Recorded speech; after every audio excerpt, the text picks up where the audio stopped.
My guest today on the Science Studio is Steven Pinker, who's the Johnstone Family Professor at Harvard University, who was at MIT before that. He's a well-known cognitive scientist who works in language, and he's perhaps best known for a trilogy of books. The first one on the language instinct, second, how the mind works, and the third one, which is the reason he's here today, is the stuff of thought. Steve, welcome. Thank you. As I see you arrive, and I know the punishing tour that you're on, I wonder sometimes why people do this sort of thing. I'm actually going to read you a quote from Ernest Becker. Do you remember who Ernest Becker was? Well-known psychologist. Denial of Death? Yes, The Denial of Death. And Ernest Becker said in front of one of his books, "I have reached far beyond my competence and have probably secured for good a reputation for flamboyant gestures. But the times still crowd me and give me no rest, and I see no way to avoid ambitious synthetic attempts. Either we get some kind of grip on the accumulation of thought, or we continue to wallow helplessly, to starve amidst plenty. So I gamble with science and write." That's terrific. What's your reason? I couldn't have said it better. Well, I enjoy sharing the excitement of the ideas that I work with, that my field has developed. And I do think there is something ennobling about knowledge. In this case, knowledge about ourselves, about our nature. I think, as Chekhov said, man will be better when you show him what he is like. And it's thrilling to be part of this collective enterprise of trying to crack the puzzle of how the mind works. You would now be called, I think you actually have been called, a public intellectual. You're one of the people who communicate. You are the face of one of the people who represent the face of science. There's responsibilities with that. How does that feel? I mean, is this a role that you were looking for? Is this something you sought, or is this a mantle you bear at this point? I mean, how do you see it? Well, neither one. I didn't set out trying to be a public intellectual. You can't go to graduate school you can't major in being a public intellectual. But I don't find it onerous. I find it flattering that people would be interested in my thoughts or analyses on particular issues, and I try to use it in a way that I think would be enlightening, responsible, getting people to at least see a problem more clearly, whether or not they agree with my particular analysis of the problem. Mm-hmm. Just to make sure that we get this on the record, and since you are laboring to persuade people to go and at least acquire a copy of the Stuff of Thought, what's the burden of this particular volume? What's the point, the major thrust of it? Well, the subtitle is Language as a Window into Human Nature. And I've written books on language, I've written books on human nature. This is the one that uses language as a lens into the brain, in a way. What can we learn about the human concept of space from the way prepositions work? What can we learn about our concept of time from the way tense works? What can we learn about emotion and taboo from swear words? What can we learn about social relationships from innuendo and politeness and other ways in which people don't blurt out what they mean but veil their intentions in doublespeak? These are some of a number of ways in which puzzles of language, I think, force you to understand something about what makes us tick. Okay. What's your position on language? Do you think that's a uniquely human attribute? I think the answer to that depends on how you define the word language. But do I think that human language has unique features in the animal kingdom?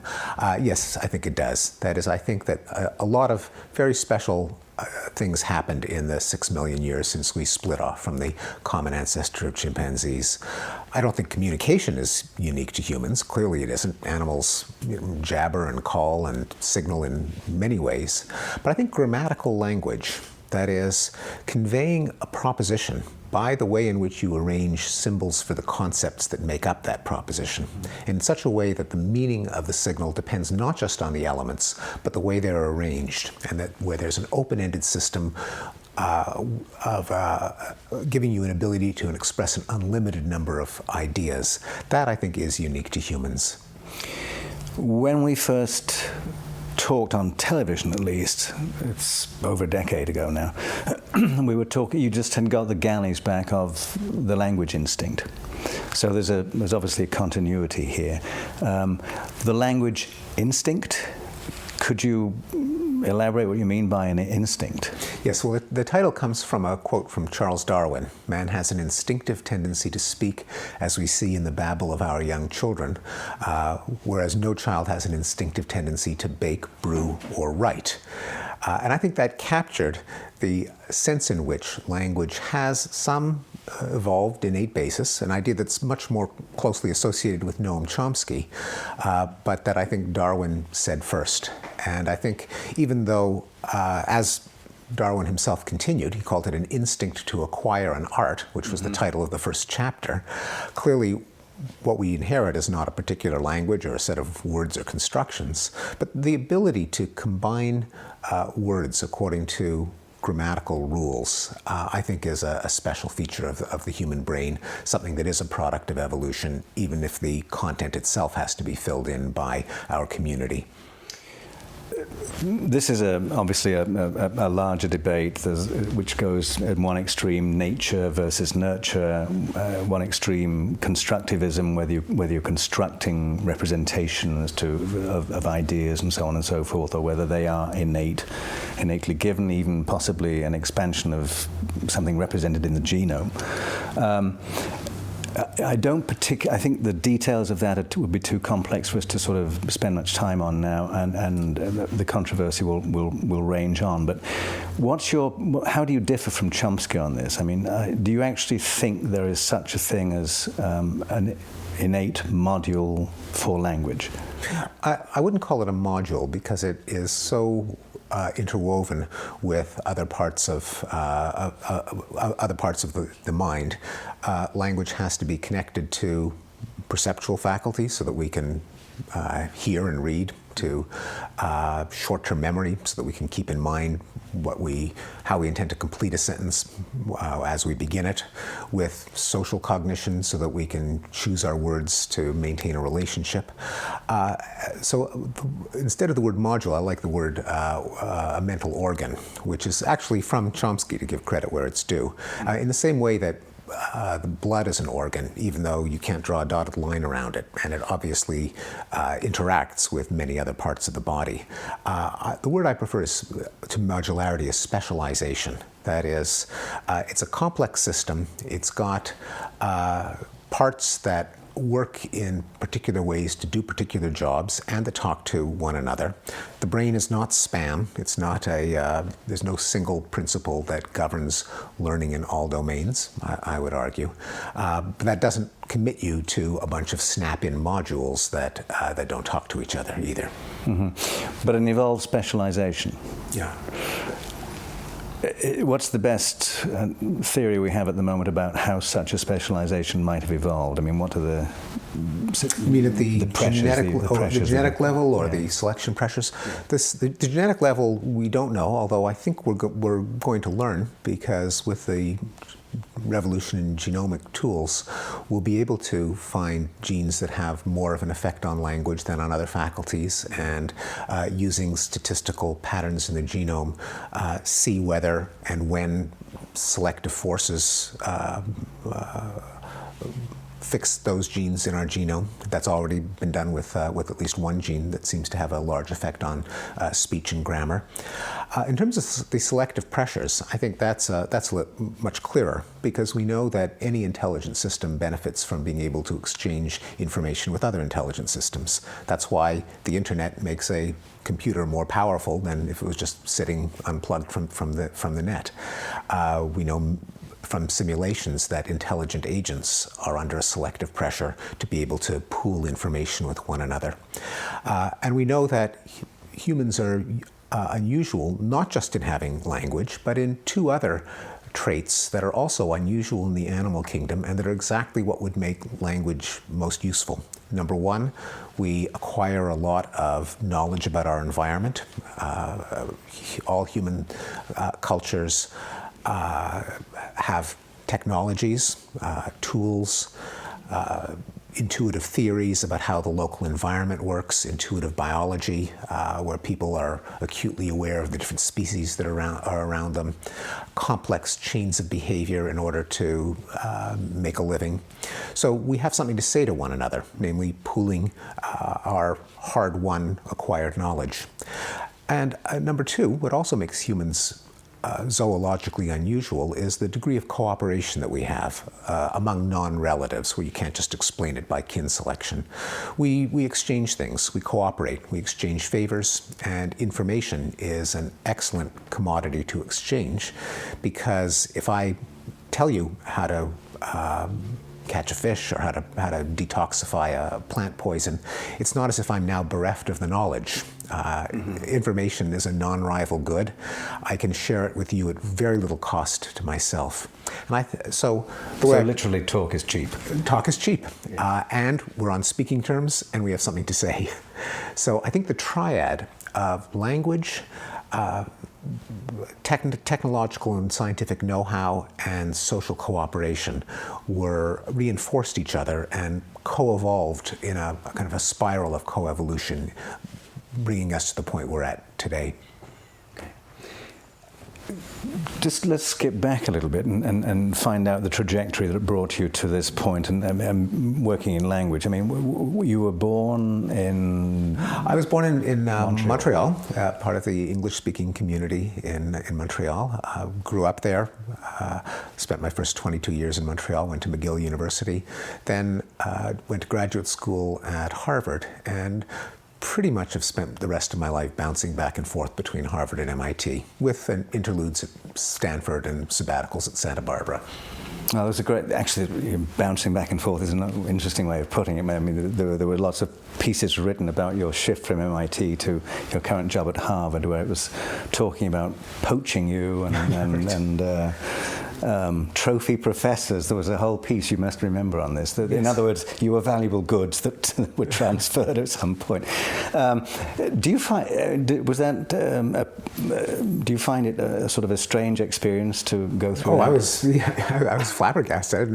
It didn't occur to me that anyone would care. But then all of a sudden, I'm reading articles about the fact that I switched jobs. You know, people switch jobs all the time. But yeah, there was 4 or 5 articles about it to my shock. Yeah. How would you characterize the difference between the two places, and why would you shift from one to the other? I mean, well, I'd been at MIT for 21 years on the faculty and a year as a postdoc, and kind of enough was enough. It's good to be able to put yourself in different environments for the sheer sake of mixing up the sources of stimulation. And I'm extraordinarily lucky. They're both just outstanding institutions in many of the same ways. Their emphasis on excellence, and in some different ways. Harvard does many more things than MIT. MIT does a smaller number of things, but does them extraordinarily well. You're obviously still doing work and publishing papers. I just was looking at a piece the other day that was published in the Proceedings of the National Academy of Sciences, a piece that you'd written with Martin Nowak and James Lee on the logic of indirect speech. Could you gloss that a little bit, just to explain what this is about? Because it sounds very interesting. Yeah. Well, the phenomenon is the kind of innuendo and politeness and doublespeak that we do all the time, sometimes without even realizing it. So, for example, I say, if you could pass the salt, that would be great. Now, when you think about it, that doesn't make a whole lot of sense. It wouldn't be great to have the salt, and why not just say, give me the salt? So that's an indirect request. There's the almost cliched sexual come on, would you like to come up and see my etchings? Mm-hmm. The veiled threat, nice car you got there, would be a real shame if something happened to it. Why don't we just say what we mean? Why is the language of politics, of diplomacy, of sex, of fundraising, of bribery, of threats, why are these layers of innuendo? And this turns out to be a surprisingly difficult problem, and Martin and James and I argued that the solution requires at least 3 parts. One of them is the logic of plausible deniability. That is, I don't know when I'm, say, tendering a bribe or making a sexual comment, how my partner is going to react. So let's say I'm bribing a police officer who stopped me for a traffic violation. and I want to offer a bribe. Well, if I offer the bribe in so many words, if I've got a dishonest cop who will take it, I'm in good shape. But if I have an honest cop who arrests me for bribery, I've paid a pretty high price. On the other hand, if I veil it in innuendo, if I say something like, gee, is there any way that we could settle it here without going through all the paperwork and have a $50 bill kind of extending from my wallet, then the dishonest cop can sniff out the bribe behind the innuendo. Mm-hmm. An honest cop couldn't make a bribery charge stick in court by the standard of proof beyond a reasonable doubt. So I kind of eat my cake and have it. I aim the level of vagueness in between the threshold for one audience and another audience, where the desired audience can exploit it, the undesired audience cannot. That's, I think, what we mean by plausible deniability. And we present a simple mathematical model as to how that would work. That doesn't solve the problem, though, because we also use indirect speech in everyday life in cases where there's no risk of going to jail. For example, the polite request, if you could pass the salt, that would be great. Or, say, bribing a maitre d' in a restaurant, slipping the maitre d' a $20 bill in exchange for being seated immediately. So what are the costs and benefits there that would push someone to indirect speech, given that they're not in any kind of legal or financial jeopardy? There we have to go to some social and evolutionary psychology on human relationship types. And we tap into a theory from Alan Fiske at UCLA, tapping a wide, much broader variety of both ethnographic and evolutionary literature on what kind of relationships humans have. And Fiske argues in a very interesting way that humans are always mindful of what kind of relationship they have, and they fall into a small number of kinds, including dominance, reciprocity, and communality, sharing, the kind of sharing that a family or a husband and wife might do, or close friends. And that the reason that we often are tempted toward indirect speech is that some speech acts change the nature of the relationship. You walk into a restaurant, the maitre d' is in an authority relationship. He seats you when and where he pleases. You offer him a bribe, you're changing that. You're saying, we're going to do business instead of you bossing me around. People get very touchy and awkward when it comes to changing a relationship type.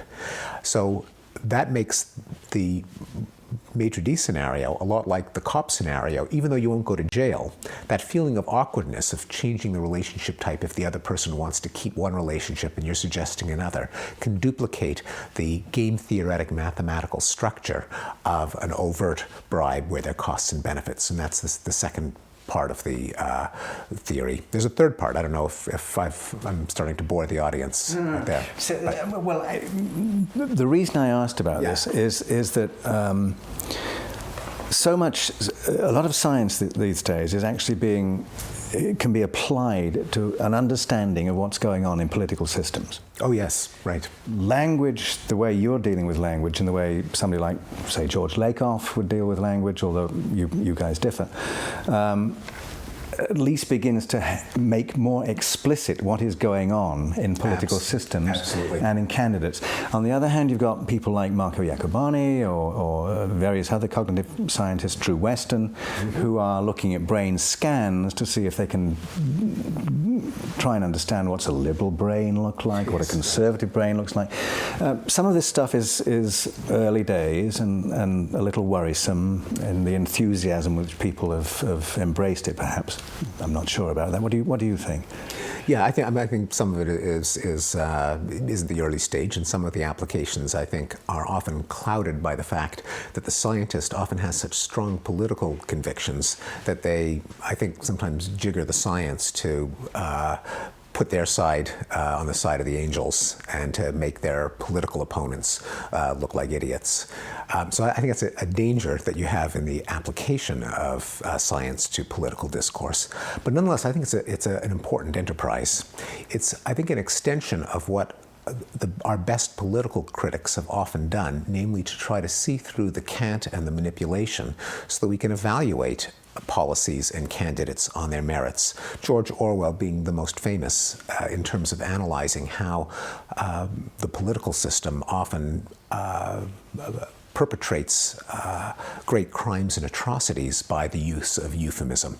Collateral damage instead of dead civilians, revenue enhancement instead of tax increase, transfer of populations instead of a forced march, 80% of the people dying en route.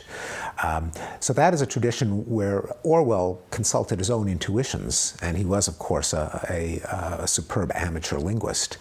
I think there is great promise in applying everything from linguistics to brain scanning to try to make these techniques more transparent, the better for a democratic populace to see through them.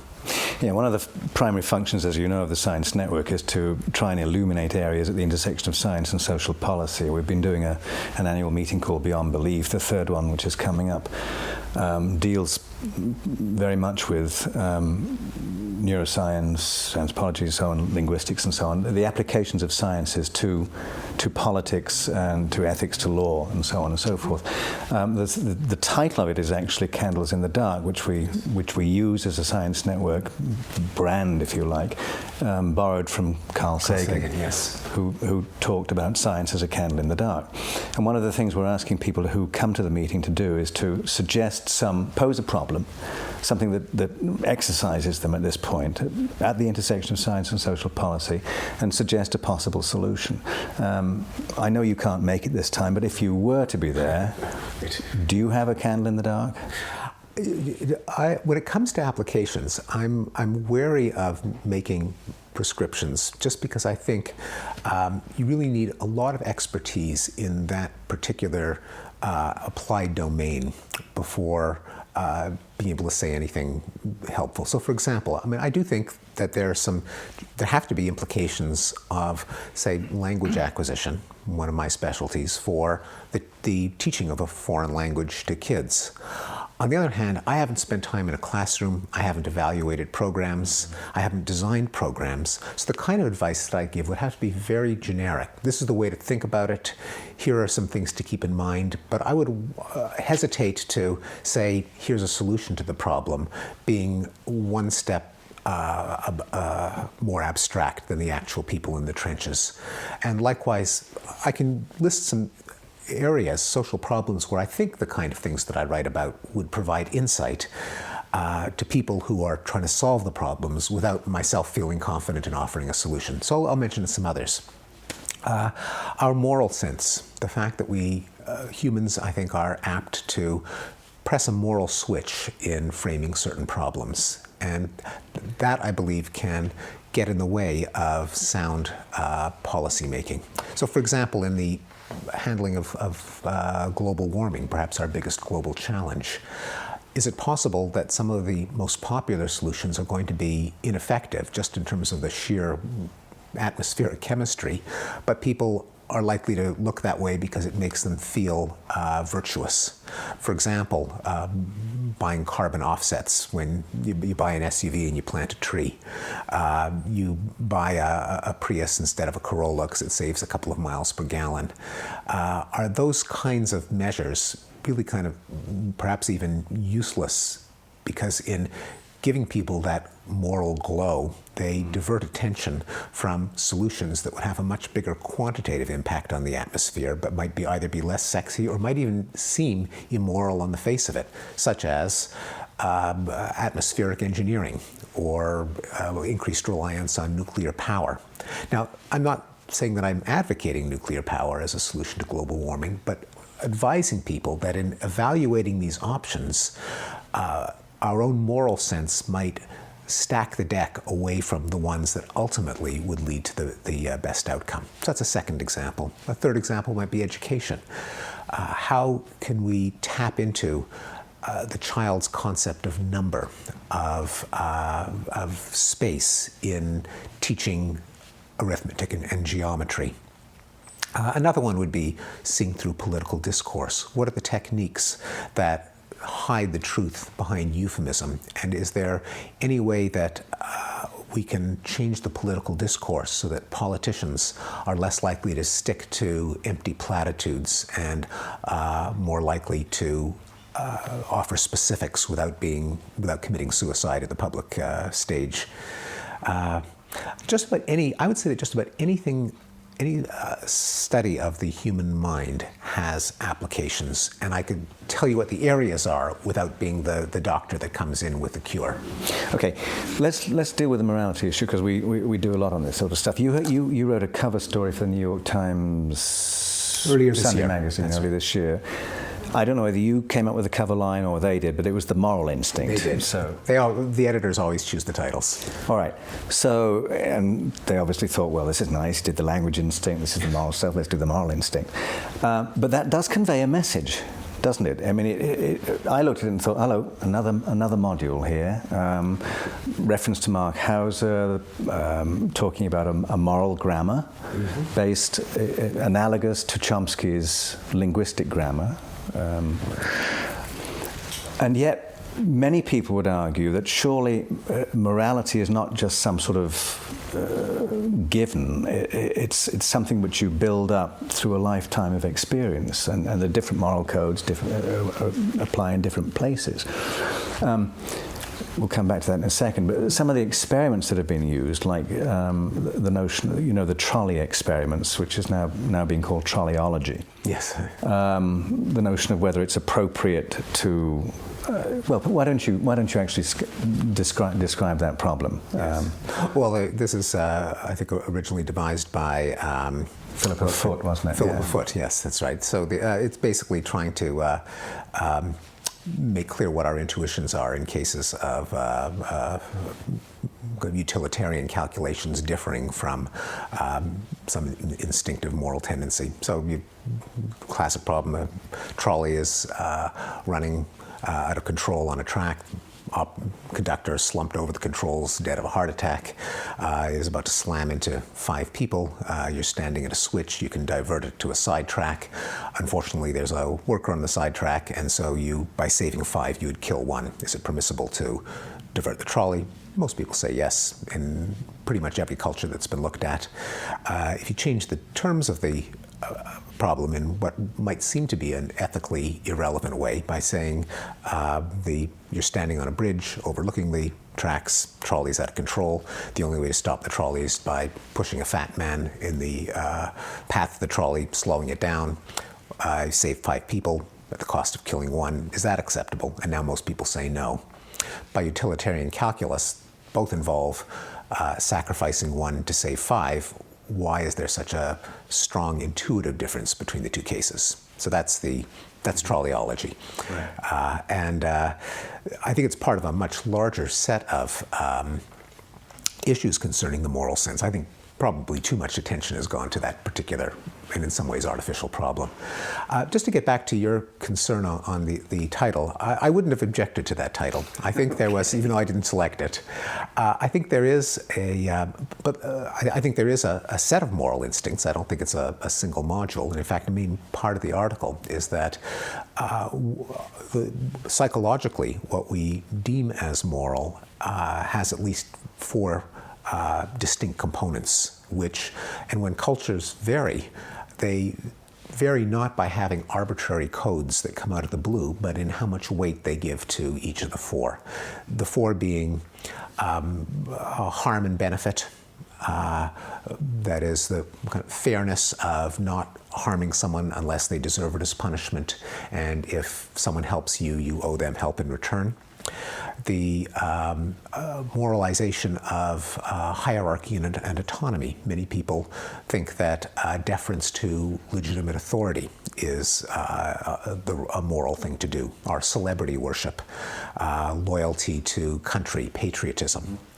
There's an ethic of community, that conforming to social norms and being part of a harmonious community is a moral thing to do. And there's a notion of purity and divinity contrasted with defilement and carnality, closely related to our sense of disgust. We equate what's disgusting with what's immoral, and what is clean and pure with what's morally praiseworthy. This owes a lot to Jonathan Haidt and to Richard Schwader and Paul Rozin, to, again, give credit where it's due.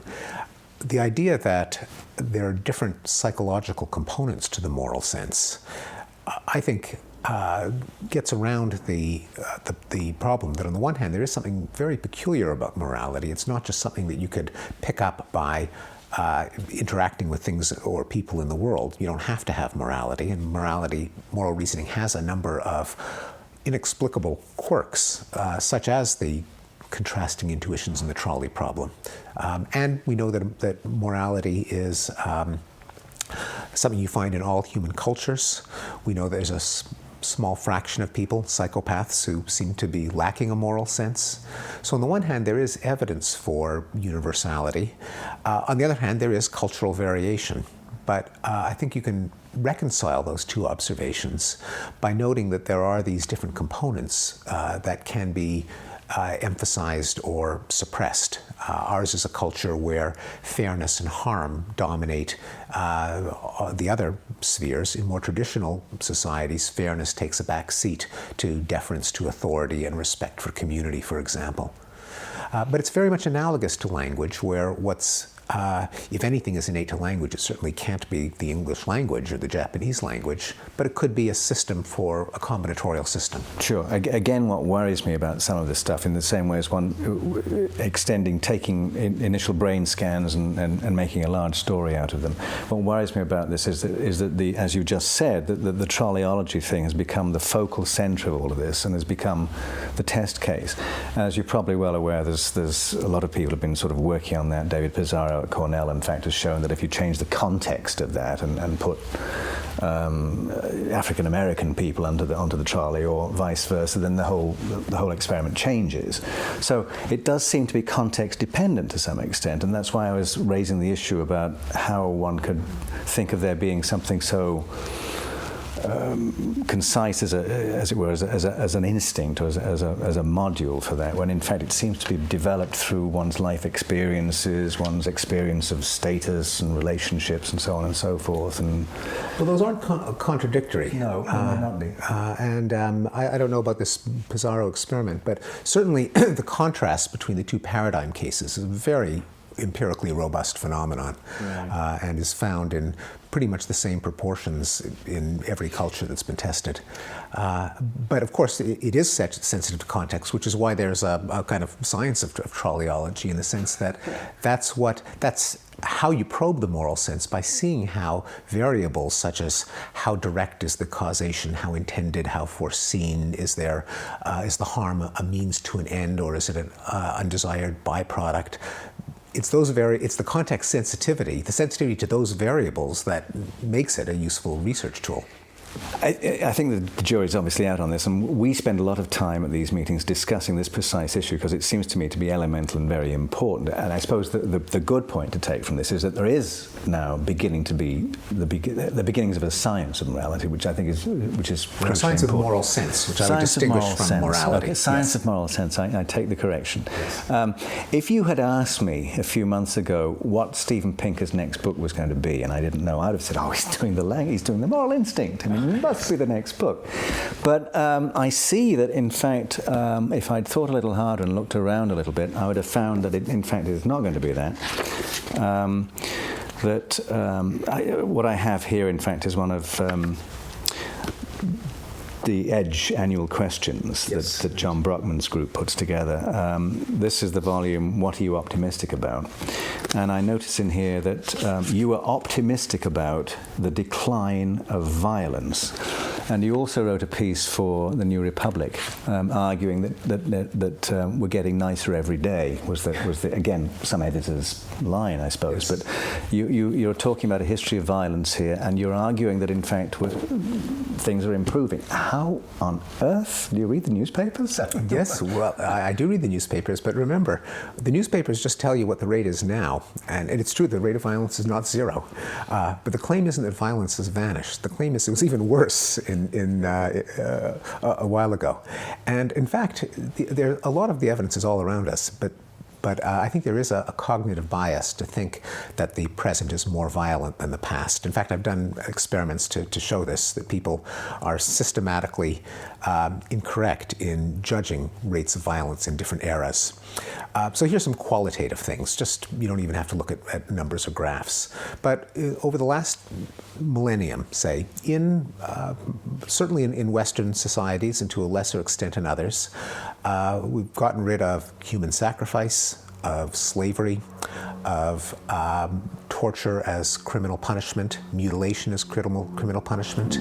Mostly, mostly in the sense that, say, torture's waterboarding. Been raised. That's Well, there's a big difference between, for one thing, waterboarding and, say, crucifixion. Yeah. Yes. There's also a difference between. I'm opposed to waterboarding of terrorist suspects. I got to add this, but it's still different when it's used as a technique to extract information than when it's used as a form of criminal punishment. And if you look at the Middle Ages, where there were a huge list of capital crimes, like criticizing the king or heresies of all kinds of ridiculous sorts, and the punishments would be things like breaking on the wheel and burning on the stake, and ones that are just too horrible to mention because I don't want to give viewers nightmares. I got nightmares when I started reading about these torture techniques, and they're gone. And as deplorable as it is that suspects are being tortured in Guantanamo, there's no comparison, quantitatively, qualitatively. Slavery. The number of corporal punishment as part of the criminal justice system, things like stocks, branding, mutilation. So those are all qualitative things. You can look in the history books and see when they were abolished. Then there are a lot of quantitative things, too, that people don't appreciate, such as homicide rates have gone down in Western countries by a factor of 10 to 50 since the Middle Ages. That's something that you can actually tally, because a lot of towns in the Middle Age, starting in the Middle Ages, kept pretty good cause of death records. And criminologists have a consensus that there's been a massive reduction in homicide over the last few centuries. War since the Second World War. Rates of war have plummeted, so that war between developed industrialized countries are basically zero. And other forms of war, although they peaked in the 70s, have also been in decline.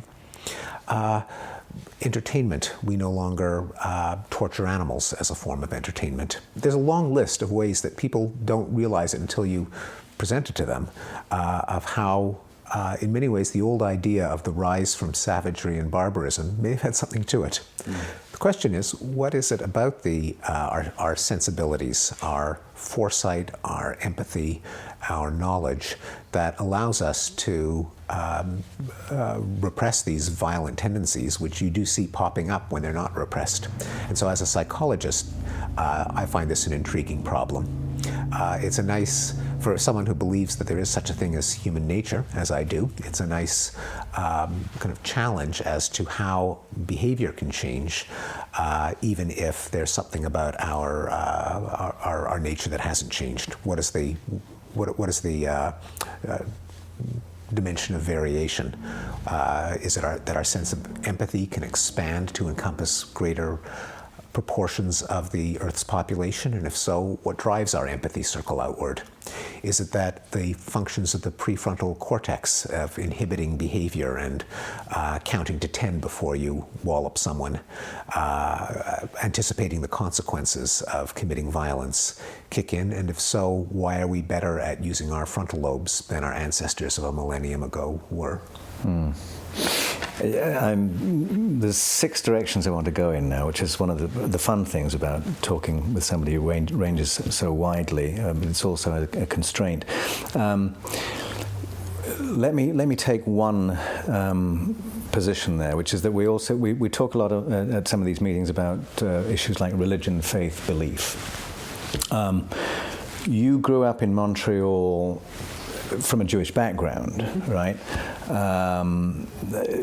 Plainly, that's I don't know to what extent you're still involved in that. I mean, I noticed that in the dedication to the Stuff of Thought, which is dedicated to Rebecca Goldstein, Rebecca Neuberger Goldstein, as I should know, having had beyond belief last year, and she read wonderfully from a novel she was working on.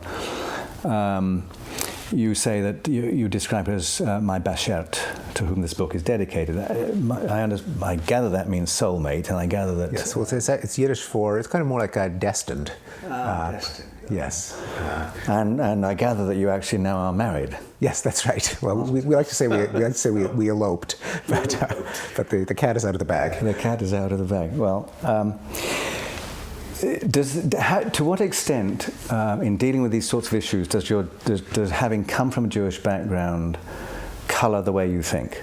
Well, I think I didn't have my religious background was mostly cultural, not theological. I don't think the word God was ever mentioned in my household. I went to Sunday school, and there wasn't a whole lot of God talk there. It was there was a lot of arguing, and Jews are famous for being opinionated. There's the old expression, 10 Jews, 11 opinions.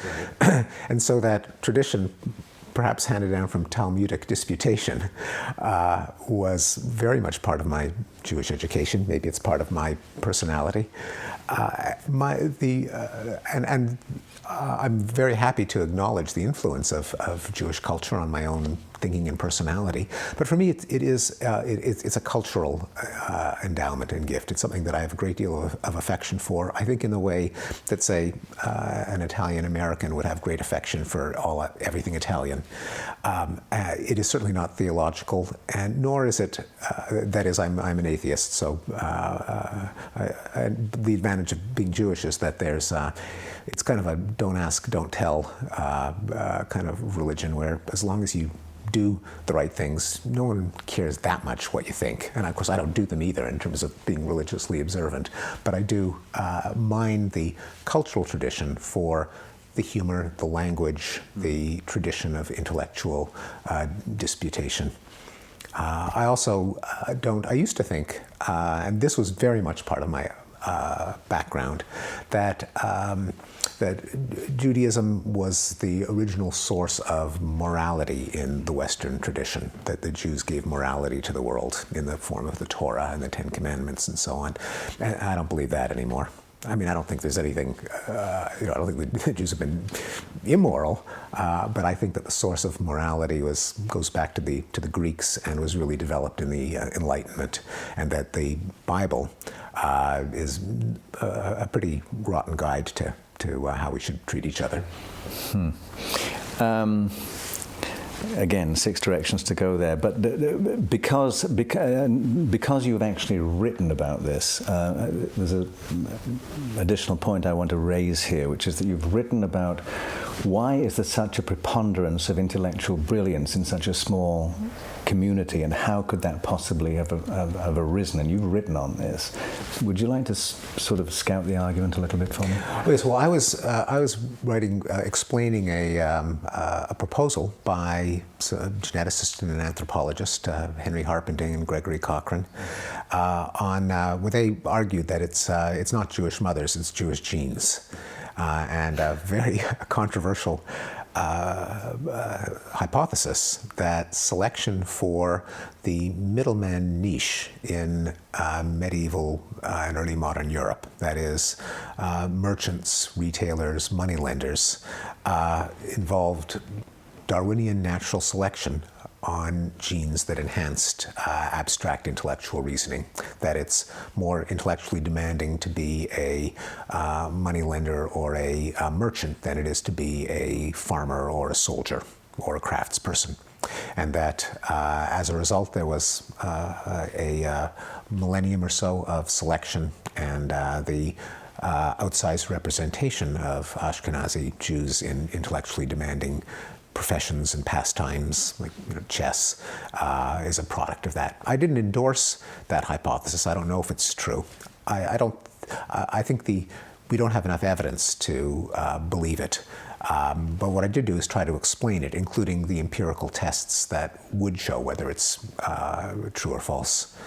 which Cochrane and Harpending explain themselves. They also argued that the genetic disease load in Ashkenazi Jews, something that's long been documented, the fact that Jews are more susceptible to a variety of genetic diseases like Tay-Sachs, is a byproduct of selection of genes for rapid brain development. And that's what makes the hypothesis testable. And the test is actually quite straightforward. If you were to look at the intelligence of carriers of a single copy of recessive disease-causing genes characteristic of the Ashkenazim, they should be smarter. And that, if anyone wanted to do the experiment, that would test it. Henry Harpending, implicit in what you were just saying, and also in other papers that Henry published last year, is that human evolution is still going on, and at a fairly amazing clip, according to him. If that's the case, I have to ask you about this, because you from an evolutionary psychology position and so on, the idea is that there is a human nature, and that we in fact basically have inherited a great number of adaptations which were useful to us in our days as hunter-gatherers. We still have them, and so on and so forth. Does that jibe with Henry's notion of things changing so rapidly, selective pressures producing so many differences? Wouldn't there be cognitive differences happening now? Wouldn't all our hunter-gatherer instincts have gone away and so on? Wouldn't we have a new set of instincts? Wouldn't we be remaking ourselves as we go along? That's quite possible. I mean, in a sense, it would be, on the one hand, it would complicate one of the simplifying assumptions of evolutionary psychology, which is that so much more of human evolution took place in the hunter-gatherer stage than in the agricultural or industrial stages, that most of human nature would be weighted to the hunter-gatherer lifestyle. So that has to be modified depending on what the evidence looks like in terms of what proportion of our genes have been targets of recent selection, and of course what those genes do. They may just be disease resistance genes. On the other hand, in a way, if he's right, and if there has been a lot of recent selection, and if it turns out that those genes involve cognition and emotion, it would kind of be evolutionary psychology on steroids, in the sense that it wouldn't just be that we're adapted to that particular environment, but that we may have adaptations to much more recent features of our ecology. So I think that certainly will require changes in this simplifying assumption of evolutionary psychology, but it's too early to tell what they'll be. So one of the other pieces that bears on this is another Brockman thing. What is your dangerous idea? And your dangerous idea was groups of people may differ genetically in their average talents and temperaments. Is this essentially to some extent, what we've been talking about here? Well, it's related to that, in the sense that if all human evolution stopped before the ancestral populations split off and went to their different continents, then it would be almost impossible for there to be innate differences between groups. If evolution has continued since after that split, then at least it's possible. Now, it doesn't mean that it happened, and if it did happen, it doesn't mean that it happened in different ways in the different branches. It could be that whatever selection has taken place recently has happened in every branch of the human lineage. So one doesn't imply the other, but it does open the door to it. And you also said at the beginning here, because you wrote the introduction to this, and I thought it was rather nice, it was a piece about the importance of science in boldly facing and coming up with these dangerous ideas, and that the science has this immensely important role to play. This goes back to the point I raised earlier about your being a kind of a statesman of science at this point. How do you see, given the fact that we have an election coming up not too far away, what do you see the role of science in future administrations? Do you think that there's enough emphasis on science? Do you think it's been given short shrift? I think it has been given short shrift. I'm one of the advocates of Science Debate '08.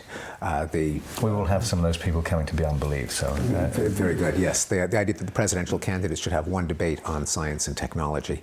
I think I was originally skeptical of the idea that there was a Republican war on science, to quote from Chris Mooney's book.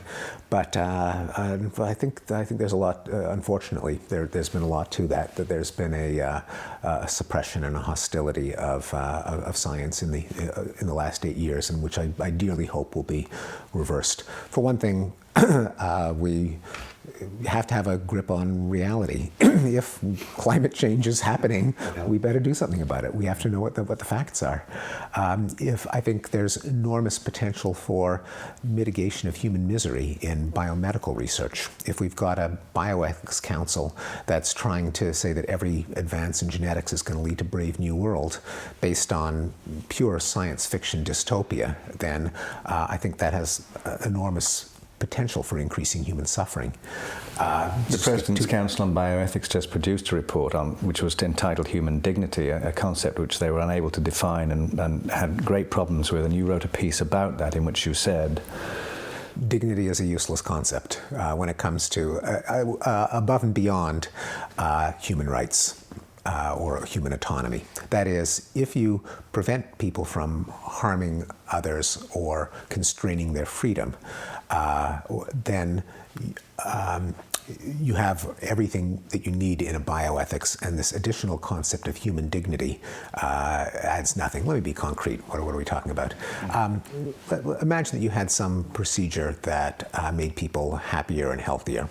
Let's say people could get compensated for organ donation. More people donate kidneys. More people who die waiting for a kidney would have their lives saved.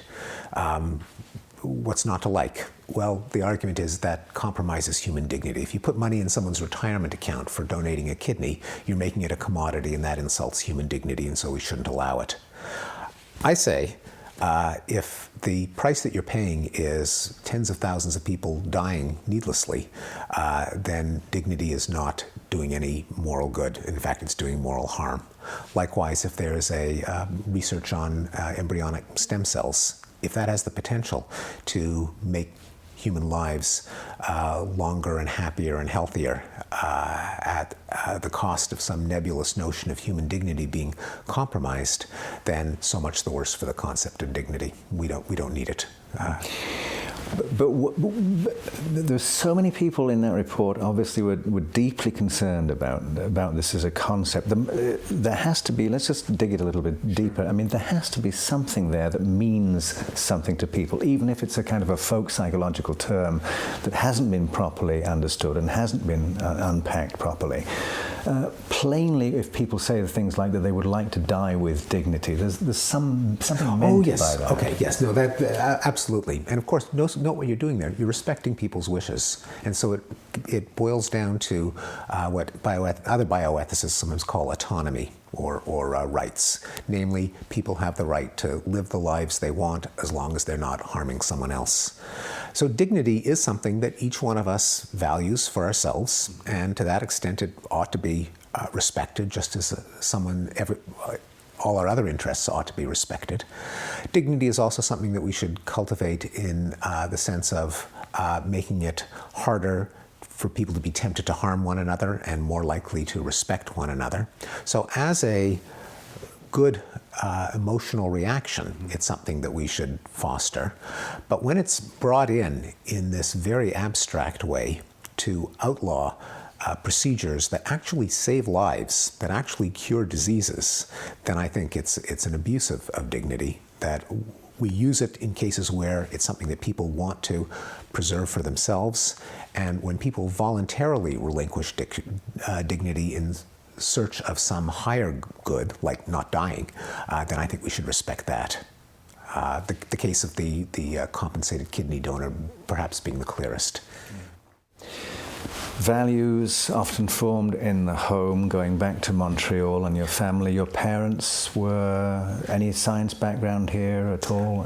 Not a science background. My mother was a guidance counselor and then a vice principal. My father did various things, including real estate and law and sales. But there was certainly an encouragement of science, especially if it would involve some connection to medicine. But my son, the doctor. Exactly. but more than that, there was an interest in from both of my parents in science, and there still is. I'm fortunate they're both alive and healthy. My parents bought me when I was 12 years old the Time Life science series. Every month a volume would come in on a different topic, and I certainly owe my interest in the mind to the fact that one of those volumes was called The Mind. So there was an encouragement, but they weren't themselves scientists. Okay. Sisters, brothers? Oh, my brother is a policy analyst for the Canadian government, and my sister is a journalist and author. She herself has a book on sex differences called The Sexual Paradox, based both on the scientific literature and her own experience as a child psychologist. Sexual differences, male-female differences, cognitive differences, some alleged, different way in which males and females are treated in schools, should there be single-sex schools, that entire debate, that's something you've been involved in, of course. You were at Harvard and defended Larry Summers, who made an unfortunate remark which seemed to imply that he was sexist. Perhaps you'd like to sort of remind us of that? Yes, that's Larry Summers, in looking at the causes of a very narrow phenomenon, namely, why is the ratio of tenured faculty at elite universities in science, engineering, and math not 50-50? And one possibility is that it's because women are discouraged from, and there are barriers and biases. And that's generally the only one that you're allowed to talk about. If you open up the pages of Science magazine or look at a report from the National Academy, that's the only thing that's mentioned. And Larry said, well, as any labor economist knows, that you can't take unequal outcomes as proof of discrimination, because there may be differences in lifestyle preferences. People choose different jobs depending on the exact mix of money, hours, social interaction, intellectual stimulation. There may be statistical differences in mixtures of abilities that, when you look at the extreme tail, will lead to a statistical imbalance. If, on average, men are more likely to be found at the extremes of the distribution, that is, they're more retarded boys than retarded girls, but maybe more math freaks among boys than among girls. Even if it's a small statistical difference, when you get out to several standard deviations beyond the mean, then it will be noticeable in statistics like how many math professors of each gender are there at MIT. The argument was I think, statistically quite sophisticated. Larry Summers, of course, being a brilliant economist, similar to arguments that I made in the Blank Slate, but through a series of I think, tragedies and blunders, part of it being the political correctness of academia, part of it being some, I think, bad decisions that Summers himself made as this unfolded. It blew up to a kind of academic political crisis. A lot of the statements got distorted, such as women can't do math, which is just, only a madman could believe that. It's what I thought was sad was that a teachable moment had passed. Namely, how do we deal with the possibility that there are statistical differences between groups of people in a way that preserves our commitment to fairness and equality. By the way, part of the argument also, of course, is that women are overrepresented in other areas of academia. In my own field, language development in children, it's probably 3-to-1 female biased. Yeah. That was an interesting phrase that you used there, and it seems to me that I wonder if I'm putting words in your mouth. That this is one of the things that you do in response to my reading the Ernest Becker quote, is that you do spend a lot of time enlarging and elaborating on teachable moments.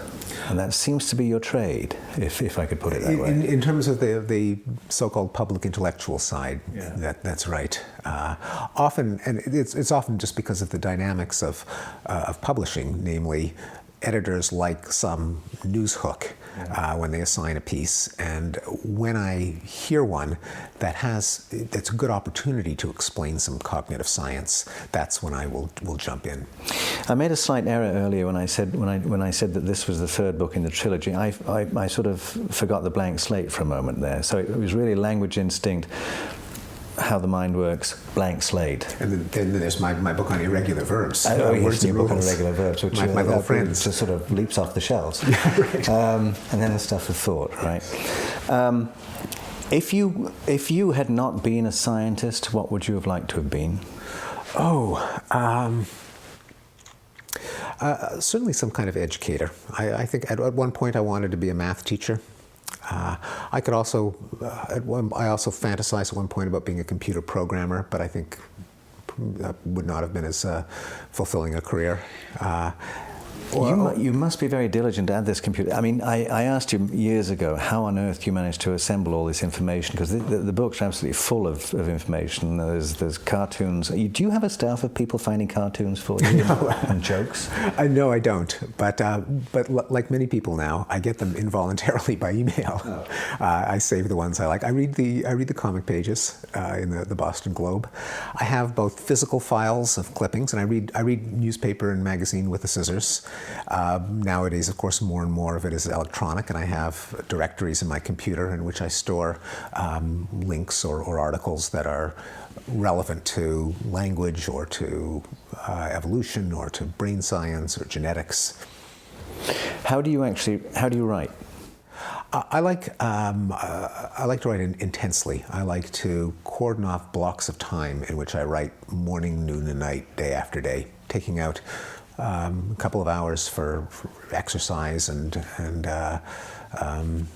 socializing and discussion. But a good day for me when I'm writing is to wake up and write, and then go cycling or jogging before dinner, and then get back to work after dinner, and then do the same thing the next day. So you're not an owl or a lark. You don't work better at night or in the morning, or? No, that's right. I like just grind away all day long. I grind away all day long, and I think one of the reasons I like that is because the image that keeps coming to mind is the juggler with the balls. Once they're in the air, it's easy to keep them in the air. The hard part is getting them in the air in the first place. And when I'm trying to connect a lot of ideas, to have them at my fingertips, both in my own mental space, but also even physically, to have all my books and papers in front of me for an extended period of time, and I know that that's the book in that stack that has that quote or that graph, that makes it easier. We're actually sitting in what used to be the study of Francis Crick, the late Francis Crick. Is that right?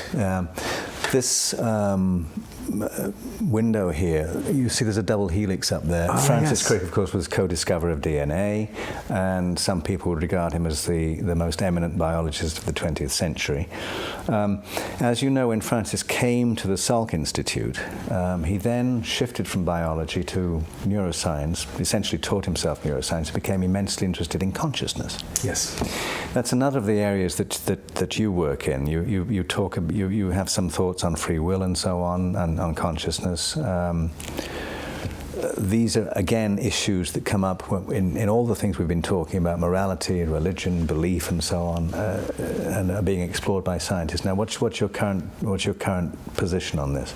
Yes. Well, I share Francis's excitement. He was the one responsible for making it exciting, that consciousness has become a topic in cognitive neuroscience, and that we're understanding more and more about the neural correlates of consciousness, NCC, I think he coined that acronym. With Christoph Koch. With Christoph Koch. I think I have a lot of respect for their theory of what underlies consciousness.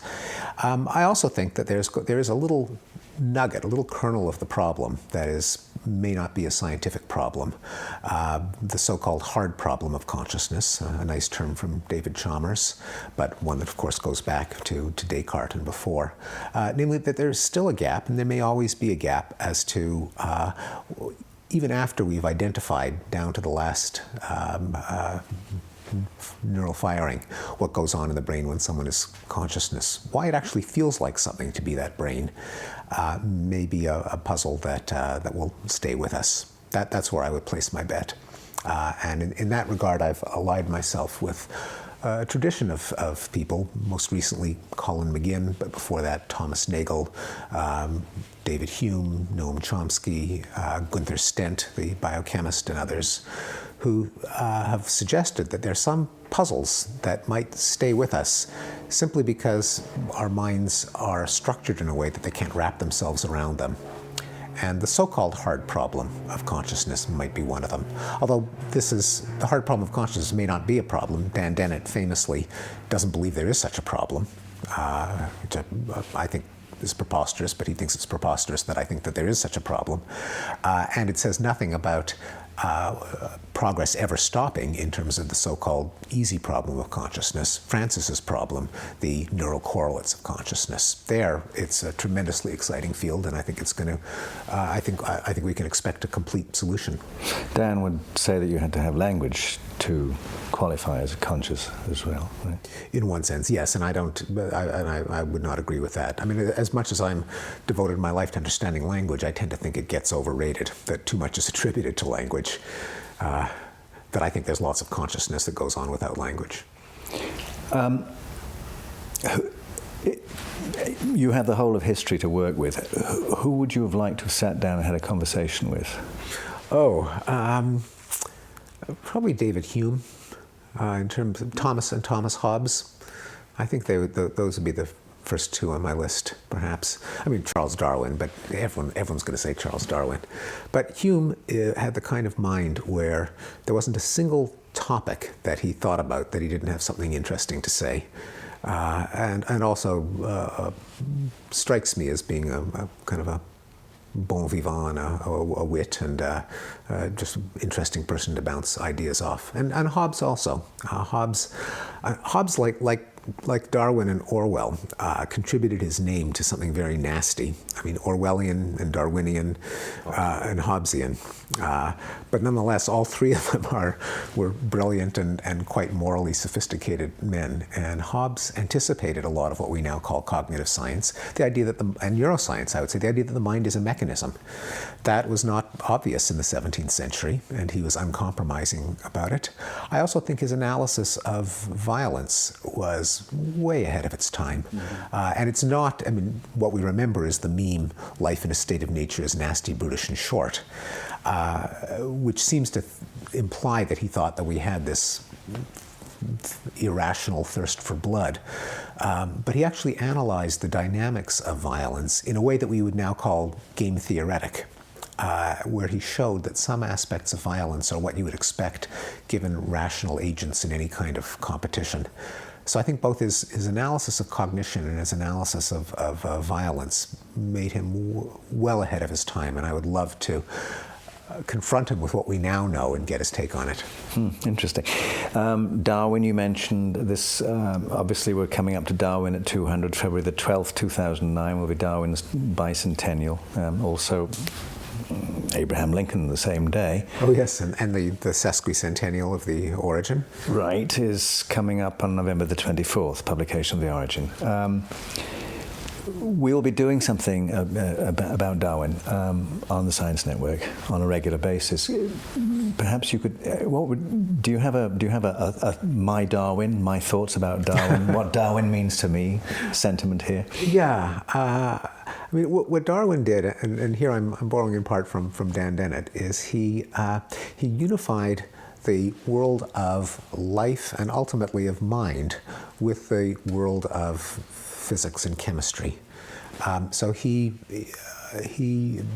built the most important bridge in the great continuum of human knowledge, and showing that complex life, adaptation, diversity of life needn't be attributed to a miracle, but it's intelligible based on physical causation.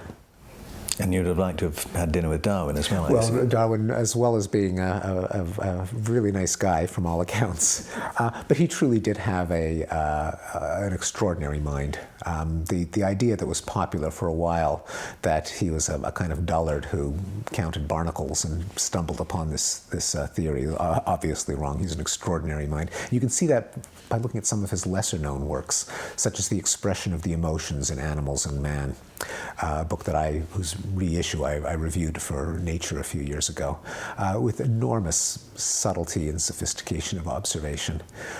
And he made these amazing empirical predictions that people don't often call attention to. So at the end of The Origin, he said, well, nothing that I've said so far can answer the question of whether life originated once or more than once. So it's possible that animals and plants were independent. But I've been told that certain chemical irritants can cause tumors to form on animals and galls to form on plants. That leads me to think that there may be a chemical commonality beneath all that diversity. Man, what a prescient prediction. And here's another one. When the first human fossils are found, they'll be found in pre-human fossils, hominid fossils. They'll be found in Africa. How did he know that? Because that's where the chimps are. And chimps and humans are morphologically the most similar. So those are just two observations, not the most famous ones that Darwin has made, but that lead me to think that, yes, he'd be a hell of a dinner companion. Yeah. A very smart guy as well. Here's a question. Who would be the wisest person you know? Who would be the smartest person you know? Who's the smartest person first? Oh dear. That's having spent my life in these wonderful institutions. I've met so many smart people. The smartest. Oh, there are too many, and I don't want to make too many enemies. And the wisest. Boy, I better not. Okay. Is there a question that you would have liked to have answered that people have so far failed to ask you? What would that be? Is there some question that you would really no one has ever asked? Yeah, that you would really like to expound on? Nobody's ever got around to it. Lots. How does the brain represent a proposition, an idea that can be true or false? I think that's at the core of the bridge between neuroscience and cognitive science, and I think it's still an unsolved problem. I think our neural network models can account for a lot of phenomena, but I don't think that capturing the meaning of a sentence is something that we have a good neural model for now. That would be one. What were the evolutionary precursors to language? What did the hominids who used language before our species sound like? Why do we enjoy music? Does it have an adaptive function? I'm skeptical that it does. If not, is it a byproduct of some quirk of our neural wiring? And if so, what is it? Because you did refer to it as auditory cheesecake. Cheesecake, yeah. And it's one area where everyone wants it to be. At the same time as people are often very critical of evolutionary psychology for saying that certain things like a moral sense are an adaptation, everyone wants music to be an adaptation. And so I get it from both sides. I think we'll actually do a meeting on music at some point, and we'll have Dan Levitin in, and you can come and argue with him, and we'll all have a nice conversation about it. Is there any discovery that you wish you could have made?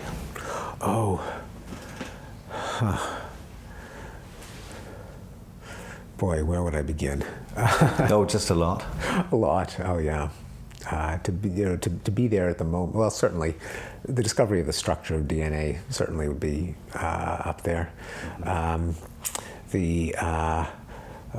and Wiesel's discovery of feature-sensitive cells in the visual cortex. George Miller's discovery of top-down influences on speech perception. even Noam Chomsky's first mathematical analyses of language, showing the elegant mathematical structure of simple phrases. Well, those are a few. We usually end on with this question about what are you optimistic about. In a sense, we dealt with that earlier because it's apparently the subject of your next book. But let me just try it again anyway. What are you optimistic about, given the state of society at the moment? That the processes of enlightenment and reason will continue to drive violence down. That some of the events that we've enjoyed in our lifetimes that were almost unthinkable beforehand, the fall of the Soviet Empire, the end of apartheid, the fact that the Cold War ended without the use of nuclear weapons. If you would have said any of these things, the fact that Israel and Egypt are at peace, the fact that the homicide rate has plummeted since the 1990s in the United States, if you would have made any of those predictions in 1975 or 1985, people would have said, "What are you smoking?" But they all came true. My hope is that an ability to see the future, to think about our predicament, to see our predicament as a problem that can be solved, will lead to more pleasant surprises like that. Stephen Pinker, thank you very much. Thanks for having me.